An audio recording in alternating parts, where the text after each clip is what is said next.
Čau Triš, som rád, že sme to takto totálne narýchlo zbuchli, tento rozhovor, čiže to bolo behom 5 minút, takže by som sa chcel zaďakovať najprv a privítať ťa tu v Connecte, kde sme to tiež úplne narýchlo zbuchli.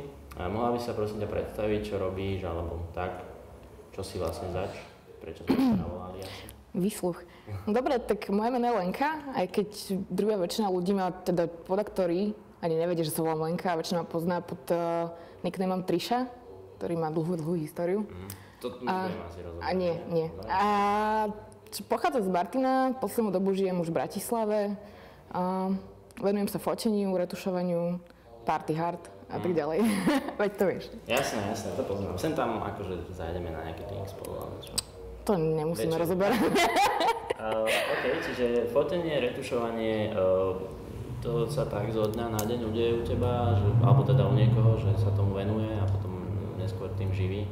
No, tak u mňa to začalo doslova zo dňa na deň, teda aspoň fotka. Strašne veľa rokov dozadu a videla som proste iba fotky jednej baby, slovenskej fotografky a bola som úplne, že wow, to je proste úžasné, že ja to chcem robiť tiež, tak som jej proste napísala, že čo k tomu potrebujem, aby som to mohla robiť. A ona, že tak potrebuješ nejaký foťák, potrebuješ nejaký editor, potrebuješ nejakú knihu, s ktorou môžeš začať a foťák som doma mala, knihu som si kúpila, program stiahla a that's all folks. Čiže proste sama si to celé takto samou, hej? Doslova som si to vydrela krok po kroku, klik po kliku. Tak je to super. Koľko to asi trvalo sa dostať na takú úroveň? Ja, teda, ak sa neurazíš, tak si dovolím tvrdiť, že si momentálne jedna z najlepších retušeriek na Slovensku, pôsobiacich tu.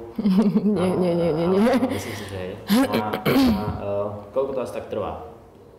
Teraz čo? Vypracovať sa? Od toho, že zavolá ženské, že čo k tomu potrebujem, k tomu, aby si dostala zákazky a živila sa tým. No, tak to je dosť individuálne, lebo v dnešnej dobe, keď proste máme trilión tutoriálov, funguje YouTube, Google, trilión kurzov, proste na každom kroku sa to rieši, fotografuje 1000, tak sa to proste dá. Kto je šikovný a je dobrý proste v nejakom učení samého seba, tak to zvládne proste za veľmi krátky čas. Kdežto ja keď som začínala, tak to ešte nebolo, takže som musela fakt skúšať proste čo, ako sa robí, pýtať sa ľudí. Nemyslí ťa to trošku, že sama si povedala, že teraz už fotograf je každý, že mám iPhone, mám stiahnutý Photoshop, niečo napozerám a teraz som akože strašne krutý čávo a na tom trhu to podhodnotím, potom a možno to predám lepšie ako ty. Nie sú tu takí ľudia? Alebo sú. A čo ja viem, treba sa od toho odosobniť a proste ísť si svoje, lebo to nemá význam zastavovať sa na niečím, čo ťa sere, lebo sa zbytočne naplňaš negatívnou energiou, ktorá ťa proste iba zastavuje, brzdí v tom, čo by si mohol dosiahnuť. Dobre, možno taký tvoj veľký úspech, alebo čo ťa veľmi teba osobne teší, čo si dosiahla v tom profesionálnom živote? Akože. V profesionálnom živote najviac, čo ma teší, ja som dostala šancu od kamoša, od Jakšu, fotiť pre Ala Party Production a vlastne tohto roku som nafotila promo ku koncertnej šnúre pre Veca a Supu a takisto teraz vlastne posledný čas som strávila aj s Michalom nad výrobou coveru pre nový album Delikov. Takže to je taká vec, ktorá mňa osobne veľmi teší, že proste bude tá fotka na všetkých CD-čkách a budem to vidieť a ľudia to budú mať doma. To je teraz taká nahypovaná vec posledné 2 dní, 3 na internete Slovensko. No, chalani to vypustili a ľudia to celkom akože. Takže to musí úplne brutálny pocit mať to. Proste, že je to fajn. Máš najpredávanejší asi album tohto roka, alebo najočakávanejší a máš tam zabitú tvoju fotku. Je to fajn feeling. Super. Toto čo tu je? Toto je knižka, ktorá vyšla vlastne minulý rok, alebo na apríl, tak. A je to vlastne kniha, ktorú spáchala agentúra Provocation Bureau pod vedením Ivana Kasaja. Je to vlastne druhá z 3 v sérii a je to správa o stave mladej fotografie. Je to vlastne kniha, ktorá zozbierala mladých fotografov, ktorí ešte kvázi nemali by byť až tak komerční. Je to proste kniha, ktorá má pomôcť mladým fotografom sa dostať ďalej do agentúr, do komerčného sveta. Je pre teba byť lepšie freelancerom, alebo by si bola ochotná prejsť aj proste na takú, že originál platenú prácu, kde ráno prídeš o 9 a o 6 ideš a tam sa fotí od rána do noci? No, ochotná by som určite bola, ale tak záležalo by na tých podmienkach. Samozrejme, freelancovať je dosť taký luxus, že vstaneš o 10 kafičko a proste potom zase na druhej strane makáš do noci, hej. Akože ono je to o tom šéfovaní si sám, jak si povedal ty. A tak zatiaľ mi je tak pohodlno na tom freelancovaní. Uvidíme, dokedy to zvládnem. Čiže si s tým úplne OK, že baví ťa to a... No tak určite. Dobre, možno späť k tým tvojim robotám. Som sa pýtal na takú tvoju, že najviac, čo si vážiš. Najhoršiu sa nebudem pýtať, lebo ten klient už by sa neozval. O tom asi pomlčíme. Hej, radšej. A skôr taká, že najviac uletená, alebo že totálny taký ten mindfuck, že toto niekto chce odfotiť a prečo by to chcel robiť. A raz mnou prišla jedna z paní už v takom asi, že strednom veku a chcela po mne, aby som ju odfotila akože pre manžela, ako portrét. Vieš si predstaviť aký? A ja som teraz akože u nich doma rozkladala svetla, lebo ona sa chcela fotiť v pohodlnom prostredí a že sa otočím a ona tam stála v plnej tej asi, nechcem teraz veď kráse, ale proste ja som ostala, až mi skoro vypadla tyčka, ale uhrala som to elegantne. Jak sa cíti fotograf, ktorý má vtedy proste držať brutálne profesionálnu tvár, keď sa stane niečo takéto?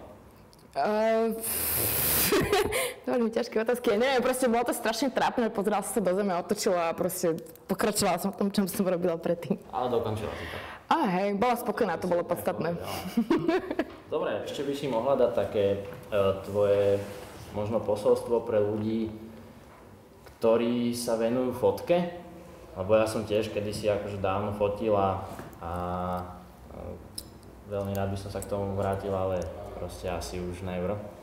Bohužiaľ, a strašne ma to trápi, ale že možno je veľa ľudí takých ako si ty a ty si hovorila, že na začiatku si niekomu zavolala, vieš, tej holke, čo si povedala, že... No, písala som jej mail. Tak si jej písala, že keby teraz ti Bianka Mrkvičková zavolá alebo napíše, tak čo jej povieš? Ako, priznám sa, že sa to občas stáva, že mi píšu ľudia a pýtajú si rady a tak ďalej. Neviem, ako, tak podľa seba môžem radiť iba to, čo som spravila ja, proste, že jednoducho som, nie že nedala na kritiku, kritika sa oplatí občas príjmať, ale treba robiť to, čo človeka baví a proste ísť za tým. Či je to zlé alebo dobré, lebo ten človek sa stále vyvíja, učí sa nové veci, tak znamená, ja som tiež na začiatku robila zlé veci, bo som tragické veci, hej. Ale proste tým, že som sa nejak učila a proste snažila a bavila ma to, tak jednoducho sa človek vyformuje a... Ja poprosím šarmantného kolegu. Ja sa ospravedlňujem, fakt som nemal čas.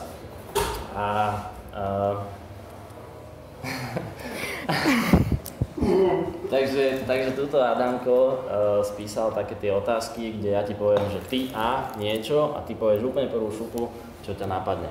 Ideme na to? Ale je to safe, je to úplne pohode. No to som zvedavá, skús. Takže ty a legíny. Nie. Prečo? Napadli ma fat asses. Ty a tma. Strach. Ty a holenie. Čo? Holenie. Treba. Ty a kolieskové korčule. Áno. Ty a analplak. Debil. Ty a budúcnosť. Jasná. Ty a rozprávky. Like it. Ty a ryby. Nom nom. Posledná. Ty a borovička. Ľúbim piť. Díky za rozhovor. Nech sa ti páči. Ja ďakujem. V pohode, úplne aj na budúce. I see your daughter on the phone. The lips are moving like the boat I sleep on.